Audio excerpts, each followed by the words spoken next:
Hello everyone and welcome to True Crime with Emma. My name is Emma and this is my True Crime YouTube channel. I recently started a TikTok channel doing short form true crime content as it's something that I've always had such a deep interest in, and my intention was always to bring this over to YouTube to tell the full stories of the victims and to give a big deep dive into what actually happened. So that is what we're going to be covering here today. Now, as this is my first video, please let me know if you have any feedback, whether it's negative or positive or any kind of constructive criticism. Just leave it in the comments. I am happy to listen to it all. I just want to give a little disclaimer that all of my content is for educational and conversational purposes and to keep the victims' names alive. All of my research has been done from online sources, so if online sources change or information changes, please feel free to let me know in the comments if I've missed anything or if anything has changed. And the main thing I want to say is there's absolutely no disrespect ever intended to any of these victims, any of the families or anyone mentioned in these cases. As I said, they're all for educational, conversational purposes and to keep the victim's name alive. The first case I'm going to be covering on this channel is about a 24-year-old girl who went on a normal night out with her friends and vanished. She disappeared.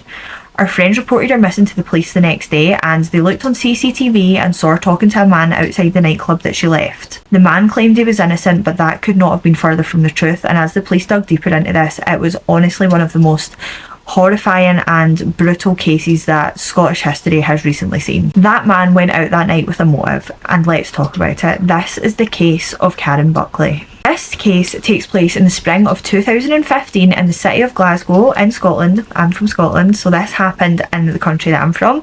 I remember this happening so well in 2015. I cannot believe that was nearly 11 years ago that this happened. Like, time is just flying. But yeah, I remember seeing this woman's face everywhere and I just remember this happening like it was yesterday. The victim in this case was a woman named Karen Buckley. Karen was living here in Glasgow as a student, but that's not where she was from. She was born in 1991 in a tiny farming village in County Cork in Ireland to her mum John and Marion Buckley. From what I've been able to research, she was the youngest of 4 siblings and she was the only girl in the family, so you can imagine what it was like for her growing up. From everything that we are aware of, Karen had a pretty normal and almost a lovely childhood, to be honest. She was very family orientated. She loved spending time with her family. She spent a lot of time playing at Gaelic sports with her siblings as well, and by all accounts she just had an all-round happy childhood. Karen was always described as caring, funny, outgoing, popular and very family orientated. Her family meant everything to her. She finished high school and decided to go travelling for a bit. She decided to go to Thailand and South America, and then she came back and decided to study as a nurse at the University of Limerick. Now, after she finished her studies in university, Karen actually moved to Essex and she worked as a nurse. Karen had always had an interest in occupational therapy. She really liked seeing people going from their journeys after they'd had bad accidents or whatever had happened to them and just going through their occupational journey back to health. Because this was quite a niche thing to study, as far as I'm aware, the only place that she could study this, she had to get a master's and she had to go to Glasgow to do it. So she had to go to Glasgow Caledonian University. So in January 2015, that is what Karen done. She moved up to Glasgow, she moved into a flat, and as far as I'm aware, she had other flatmates that she lived with who were also actually Irish. So they were all Irish living together in this city for the first time. Obviously, living in Glasgow compared to a tiny farming village in Ireland must have been a huge jump for Karen. She obviously would have had some kind of city experience in Essex, but I can probably guarantee it was nothing like Glasgow. She was just enjoying student life and absolutely everything that came along with it. She was making friends, she was going out, they were going to restaurants, bars, they were just having fun. Now, this is one thing that I actually really regret about my life. I try not to have a lot of regrets, but I always wanted to have that university student halls going out all the time experience, and I never got to because I am pretty thick and I could not get into university if I tried. But yeah, by all accounts it sounded like she was having a great time getting to know Glasgow, getting to know the city and enjoying the nightlife. On the night of Karen's disappearance on the 11th of April 2015, her and her flatmates had decided that they wanted a night out. They were students, it was a Saturday, they lived in the city centre of Glasgow, what else are they going to be doing? Their plan was to get ready and head out to the Sanctuary nightclub in Glasgow's West End. They spent the night in their flat getting ready, doing their hair, doing their makeup, getting pictures, having a drink. That is honestly the best part of a night out. I find that better than the actual night out 90% of the time, and her and her friends were just looking forward to having a really good night out together. They headed out just after 11 PM and after queuing for a while they finally got into the club around 11:45 PM. By all accounts, the night was just going as normal. They were drinking, dancing, having fun, just having a great time. And then just around 1 in the morning, Karen said to her friend that she was nipping to the toilet and she'd be back in a minute. Now, Karen left her jacket, so obviously nobody thought anything of it at this point. However, Karen never came back to where her friends were sitting. Her friends didn't really look too much into this. She could just be talking to somebody. She was a young girl out drinking on a night out. She could have met somebody at the bar. Maybe she was having a chat. She could feel sick. Maybe she was still at the toilet. Maybe she was outside. Nothing was kind of automatically ringing alarm bells for them, to be honest. Karen didn't come back by the time that the girls were going home. They were maybe assuming she had went home with a boy. She was a young, pretty 24-year-old girl. It happens on nights out. I just want to take this time to highlight to everybody watching this video the importance of just being safe on nights out. Like, the more I dive into cases like this, the more I honestly wonder how nothing happened to me or my friends growing up, because we were so like just not careful at all. The thing with Karen's case is she was known as a very responsible person. She would tell people when she was going somewhere. She wouldn't be the type to just disappear without saying anything. However, a lot of people are the opposite of this on a night out. I have been like this myself as well, where I've just left without telling anyone where I'm going, or I've not had my location on and stuff. So yeah, this is just my point to you guys. If you are going on a night out, you never think anything like this can happen to you. You never think what we're going to talk about next will ever happen to you or your friends, but just put those precautions in place. Have your locations on. Tell your friends if you're going anywhere, even the toilets, even outside, because things can happen in an instant and people need to know where you are. That's all I'm going to say. Karen didn't return back to where the friends were sitting, as I said, so they probably just assumed that she had maybe went home with a boy or went home back to the flat by herself. So the girls decided to go home, and they were assuming to either find Karen there or assuming that she would come home in the morning, but she wasn't there. And it was around the next morning that they all started to worry, because Karen hadn't returned back to the flat. They tried to call her, they tried to text her, nobody had received any calls or texts from her, and she hadn't actually been active on social media since the night before, so alarm bells were well and truly going off at this point. As I said, Karen was a really responsible person. She was not the type to just wander off without saying anything, and she would tell somebody if her plans had changed, but this was just so out of character. Around midday, as absolutely nothing had been heard from her, the flatmates decided to call police and reported her missing. The police then decided to contact Karen's family back in Ireland, and I honestly cannot imagine how worried they must have been. Their daughter's in a different country. I know it's just Scotland and Ireland, but still, she's missing. Nobody's heard from her. They don't know where she is. They must have been worried out of their mind. As it was so out of character for Karen to do anything like this, the police in Glasgow actually took this very seriously straight away, which is actually relieving to hear, because the amount of cases that I have been through where the police say, oh, she's an adult, she'll be home, she's out enjoying herself, or wait 24 or 48 hours. They actually took this very seriously straight away, so round of applause for the police in Glasgow. Their first stop was obviously to go to Sanctuary nightclub. That was where her friends had last seen her at 1 in the morning, and they wanted to check the CCTV. They wanted to see if anything was in the area, if Karen was on CCTV, where she went, was she with anybody, where did she go? Now, luckily for the police, Sanctuary nightclub had CCTV, from what I'm aware, both inside and outside of the club. So they were able to look for the time frame they were looking for, just after about 1 in the morning, and they were able to request that, which they did. They started looking through the CCTV, and sure enough, just after 1 o'clock, Karen is pictured outside Sanctuary nightclub, and she's not alone. She's talking to a man. Now, this man, they didn't look close. They didn't actually look like they knew each other. It was one of those ones where they were just kind of having a chat on a night out. They weren't like flirty, affectionate. They weren't like having a catch up. Like, you could tell from the footage that they didn't know each other. Now, not long after they were chatting, they actually started walking away from the nightclub together.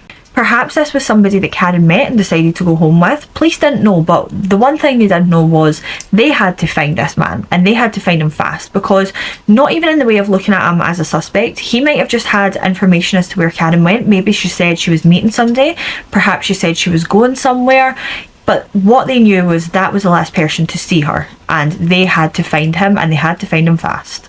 All they wanted to do was figure out Karen's next movements. On the 13th of April, the day after Karen went missing, the police decided that they were going to release the picture of the man that Karen was talking to outside the nightclub. They appealed to the public to come forward with any information as to who this man could be. However, they were also kind of appealing to the man himself, because if this was an innocent man, and he knew he was talking to this woman outside the club, he could come forward, almost rule himself out, say, yeah, that was me, I was talking to her, but that didn't happen. However, the exact same day that the police launched this appeal, somebody actually got in contact. It was a member of the public to say that they were in Sanctuary nightclub that night too, and they actually believe the man on the CCTV was their friend that they were out with that night. The man was identified as 21-year-old Alexander Pacto. Now, in this picture, he does not look 21 to me. Like, I'm 27 and I am feeling like this guy honestly looks like late 30s, early 40s. I don't know if that is just me. I don't know if that is just me, like, looking at him wrong. Does anybody else think that? But when I was going through this case and I seen that he was 21, I was honestly gobsmacked, like jaw on the floor. Anyway, besides the point. Alexander lived in Glasgow as well, and he lived nearby in a flat. So the police got his address and they went to that address to see if they could get any information from him. Did he know Karen? Did he know where she went? And did he have any further information about what her movements were after they had a chat on that CCTV camera last night? Of course, he was now identified as the last person who is known to have seen Karen. Of course they're going to want to talk to him. The police went to the flat and there was actually no answer at the door when the police tried to knock it. It seemed like nobody was in and there was nobody home. Because this was a very time sensitive situation, any missing persons cases, especially the first 24 hours, every hour that's ticking by, they need information. They had to know where he was. So they actually got in contact with Alexander's landlord to see if they could get a key. And pretty much instantly, they managed to get a key and they managed to let themselves into the apartment. They were wasting no time here, which you've got to give it to them. The police done a very, very good job in this case. You can't lie. Lo and behold, when the police got into the flat, Alexander was in there. He just hadn't answered the door to the police, which I just think alarm bells straight away. Like, that is just suspicious as hell. They would have obviously made themselves known as the police when they're knocking the door, so I just think it's so strange that he was just sitting in there. When the police got inside and began speaking to Alexander, he just kind of let them know automatically off his own back that that was in fact him in the CCTV footage. Alexander actually claimed that he was actually just about to leave to go down to the police station. I'm not sure if he had seen himself on TV or social media or whatever, or if somebody got in contact with him to say, you're everywhere.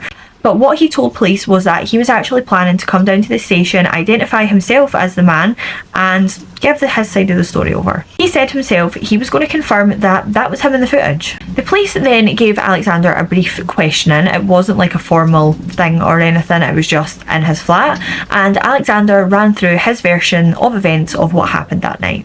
Alexander's version of events were that he was also at Sanctuary nightclub that night. He was just on a night out with his friends. They had a booth and he had went outside and he had bumped into Karen when he was out there and they just struck up a conversation.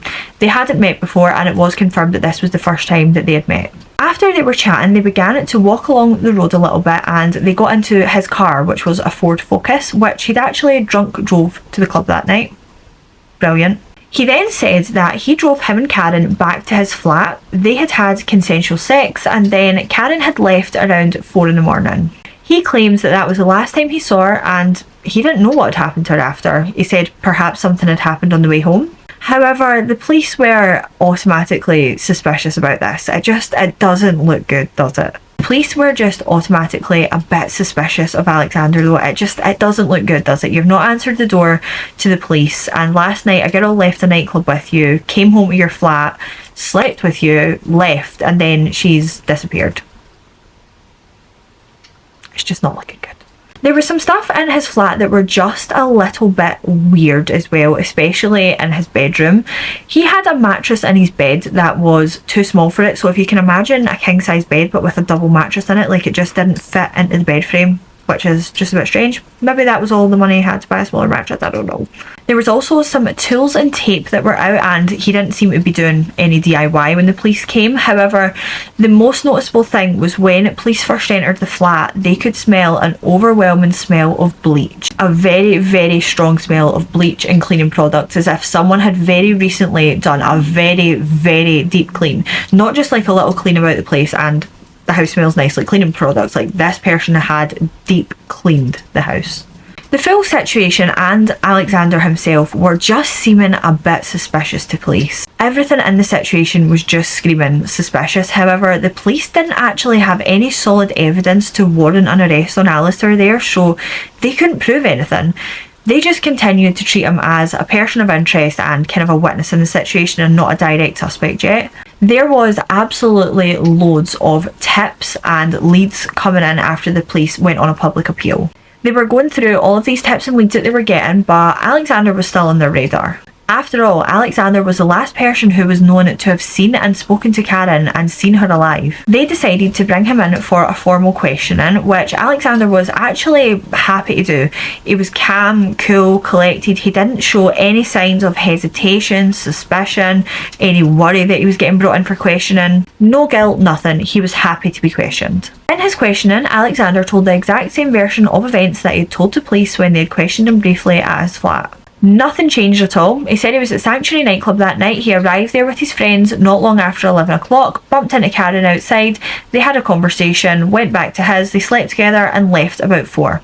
There was no change and inconsistency in his story. It was exactly the same as he had told it before. However, as this was happening, there was actually a huge break in the case. A member of the public had found something at a public park. They had found Karen's phone in Karen's handbag that she had taken out with her that night, and it had just been dumped. As this was quite a big public park, the police then began to think maybe Alexander was innocent, maybe she did leave his house, and then maybe something did happen on her way home. They actually thought that maybe Alexander was telling the truth, maybe he was innocent. That was until they decided to take a bit of a deeper dive into Alexander's past, and what they found set major alarm bells ringing. For a bit of background, Alexander Pacto was born in January 1994 and he grew up in a relatively comfortable and middle-class family. They were actually very well off. His family lived in a nice upper-class suburb in Glasgow. His dad was French, hence the surname, and his mum was Scottish. His dad ran a pretty successful courier business and his mum was a stay-at-home parent. He was the oldest of 4 siblings, and because of his dad's successful business, like I said, they obviously lived in a pretty nice area. He did not have anything to complain about growing up. He went to private school and had a good education. However, this kind of all came crumbling down when his mum and dad actually divorced. I don't know what series of events this went in, like what order. However, his dad's company went bankrupt and they divorced. Not sure what way it happened. I don't think it really has much relevancy to the case. However, when this happened, he actually had to move in with his mum to a council house and he had to start going to public school, and apparently he did not take this well. A lot of people describe him as just being a very difficult person to be around, very arrogant and not great when he didn't get his own way. This change must have obviously really affected him when he liked living that nice life and he just went to a standard life. Alexander moved out of his mum's house. From what I've kind of researched, there was some issues with him getting kicked out and then living back in the house. Obviously all of his siblings were there. He jumped between a number of council flats in the city centre and he never really managed to hold down a job. That was one thing. He had kind of just odd jobs here and there and he really struggled to hold down a proper full-time job, so he was also on disability benefits as well. It turned out though that Alexander Pacto did have a criminal record before any of this happened. In 2014, Alexander was convicted of forging and printing counterfeit £20 notes that were worth around £6,000 using real money that he had kind of scanned and printed, from what I understand. I don't know how that worked. Apparently the police got to the notes before they actually went into circulation. However, he only got community service for this. He didn't get any jail time and nothing really more came of it. However, there was something much more sinister in his past that hadn't been brought up yet. In 2011, when he was 17 years old, he faced a very serious accusation of raping a 24-year-old woman after meeting her outside a nightclub in Glasgow, which is eerily similar to what has potentially happened to Karen and the circumstances under which she disappeared outside a nightclub. The woman accused Alexander of trying to rape her when she flagged down a taxi and they were going to get in one together. He threw her down in an alleyway and tried to either perform a sex act on her or make her perform one on him. However, she actually started screaming, and 2 passerbys actually came and kind of stopped the situation. However, he went to trial for this in 2013 and was found not guilty by a jury. He got away with it and he claimed at the time that he wouldn't try and rape a woman because he was a gay man. He had also just had a very serious car injury and he was on crutches at the time, so there is kind of speculation as to, did this make the jury feel sorry for him? Is that why he wasn't convicted? But I guess we'll never know. The jury found him not guilty. Now, when this was ongoing with Karen's disappearance and his image was released to the public during the police appeal, that woman from that alleged attack actually came forward to police and said that she had seen his picture and made them aware of what had happened and said that he needs to be looked into as a suspect. As all of this was ongoing, the police were now actually in possession of Alexander's car because they had seized it. They knew from what he said that Karen had been in the car when they drove back to his flat, so they wanted to see if there was anything in the car. Anything that could maybe relate to where she went, where she was going, anything that belonged to Karen. They were also thinking though that there could maybe be something more sinister in here that might point to Alexander doing something to Karen. So the police began to forensically search this and use cadaver dogs, and when the search was done, the police found what they were dreading. They found traces of blood in the passenger seat and in the boot. This is when everyone began thinking the worst. Did that blood belong to Karen? Now at this point they had put him into a hotel while they were forensically searching his flat. Obviously he can't be there while they're doing that. The forensic and cadaver dog search was also being performed in his flat. This was completed and blood evidence was found in his bathroom and in his bedroom, and it was a match to Karen Buckley. With this evidence being found, they confronted Alexander with what they had found, and again Alexander now decided to change his story. It wasn't fully changed, like the full night didn't change, but some of the details had completely changed. Alexander now said that he went out that night, got talking to Karen, they went back together as he said before. However, he was now claiming that while they were having sex, or just after, she hit her head and that's why she actually wanted to go home, because she either wasn't feeling well or was feeling sick after she hit her head. Said it was quite a bad enough hit to her head that obviously it caused blood to come out of it. He explained the reason as to that is why there is blood there. Nobody is buying this. I'm not buying it, you're probably not buying it, and the police were certainly not buying it. What I'd like to know is, if that was the case, why didn't he say this at the start? Why would that not be the first thing you would say? Why is it only as soon as there's blood found there that you come up with this elaborate story? This evidence being found was now the main driver in the case against him, and this missing persons case was slowly going to turn into a murder inquiry, because when you're finding things like that, it's not looking good. The evidence in this case just kept on coming though. The police looked into the days before Karen went missing and also the days after, and tried to retrace Alexander's steps to see if they could find anything else that might lead them to any further evidence, and that is exactly what they found. They managed to find receipts and also find Alexander on CCTV to trace his steps, and what they found just made him look even more guilty. They had him on CCTV in shops buying cleaning supplies, a large barrel, and sodium hydroxide, which is a kind of dissolving acidy-like solution. That is just not looking good in the slightest, is it? This just sealed the deal for the police. The evidence was mounting up against Alexander at this point, and he was actually named publicly as a suspect now. All they had to do was find Karen, or should I say, they were most likely looking for her body or her remains now. After being publicly named as the suspect in this investigation, someone came forward who was kind of an acquaintance to Alexander and said that he actually had a lock-up garage somewhere at a place in Glasgow on a farm called High Craigton. Alexander actually used to sell illegal fireworks, and he had this lock-up place to keep all the fireworks in, kind of away from everyone. This person thought that this could potentially be where he had taken Karen if he was a suspect. On the 15th of April 2015, the police went to High Craigton Farm in search of Karen or anything to do with her. They opened the lockup, and the first thing the police were faced with when they opened it was a large plastic barrel, the same barrel that Alexander had purchased on the CCTV. They opened this, and I'm sure you can imagine, sadly they found the remains of Karen Buckley. She had been squashed in a barrel into sodium hydroxide to obviously try and dissolve her body, but it hadn't worked. Nobody wanted to hear this news. It was just the worst possible outcome. I cannot believe what was going through that man's head, and I cannot believe what her family and her friends and everybody would just be feeling at this moment in time. They would have been so worried for such a long period of time, and this is just the worst possible outcome that anyone could have ever imagined.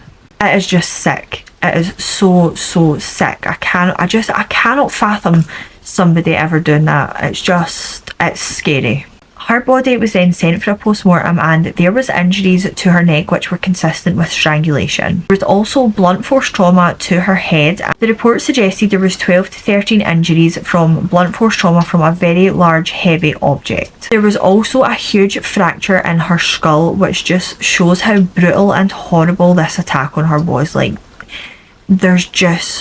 I cannot ever imagine what situation there would be any need for that much just sick, brutal behaviour. It's vile. The evidence was all there now. Everything was basically in front of them, and Alexander was arrested on the suspected murder of Karen Buckley. He then tried to change his story again. Are we shocked at this point? Probably not. Mostly the same story that we had as before, however there was some different details now. Alexander was now saying that either during or after them having sex, she'd hit her head and then turned on him and said it was his fault, and she'd hit him, so he hit her back and retaliated by hitting her with a spanner. That is just absolutely ridiculous. I don't know why he's even trying to claim it's self-defence. All he is trying to do is cover his tracks and make him look more innocent. I don't think anybody is going to believe that. Nobody bought the story. The police didn't buy the story. Karen's injuries were not in any way, shape or form related to self-defence. Just no.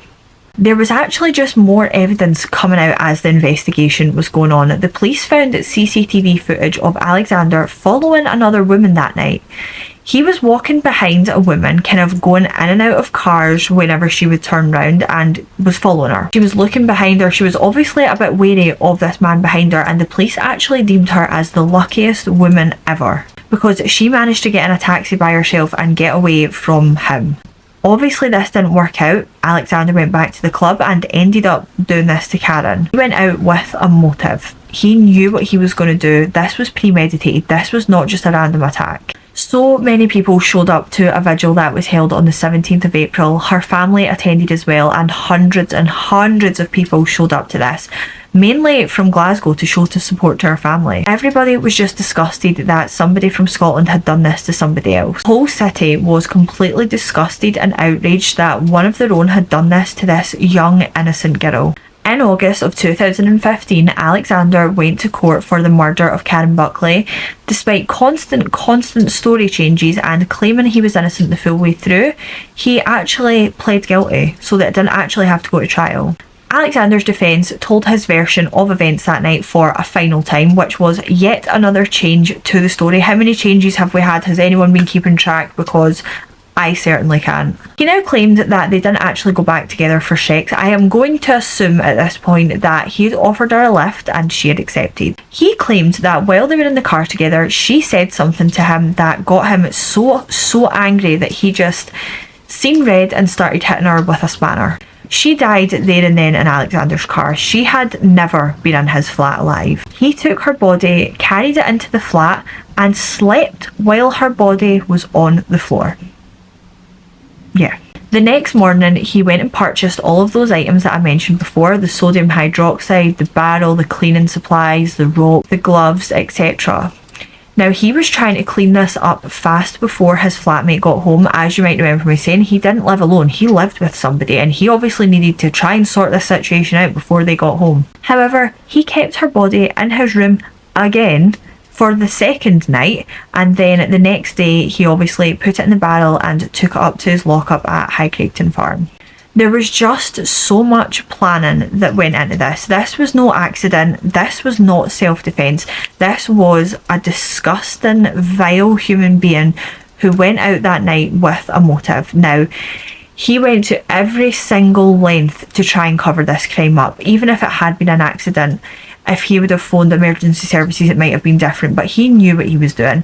He knew he was going to try and cover it up. He thought everyone was stupid and that he was going to get away with this, but obviously he's not. He's really not that smart. Judge Lady Rita Ray handed Alexander a life sentence with a minimum of 23 years before he's eligible for parole, and she described it as a brutal, senseless and motiveless attack on a young, defenceless woman. I honestly remember this case happening so well, and it's just one of those ones that stick with you when it's like kind of in your country and it's close to you. I just cannot fathom what goes through somebody's head to make them think that it's okay to act towards girls like this. I just think it's disgusting. He's acting so entitled. He's just vile. And again, I just want to highlight as well that when you are on a night out with your friends, please, please, please, for the love of God, look out for each other. Tell your friends, even when you're going to the toilet, if your friend went to the toilet and she's not came back in 5 minutes, go and look for her. Always have your locations turned on. Always tell your friends where you're going. It is literally so important, because you never think it's going to happen to you. And I know so many of us, including me, have been in situations like this where it could have easily been any of us. It's just my reminder to you to always be safe. Thank you all so much for making it to the end of this video. I just want to say a huge thanks for being here. And like I said earlier, if there's any feedback that you want to give me, please feel free to do so politely. I hope I've done a good job of covering my first case on this channel, and like I said, I'll be uploading every Wednesday and Sunday going forward, so I'll hopefully see you in the next one. Bye.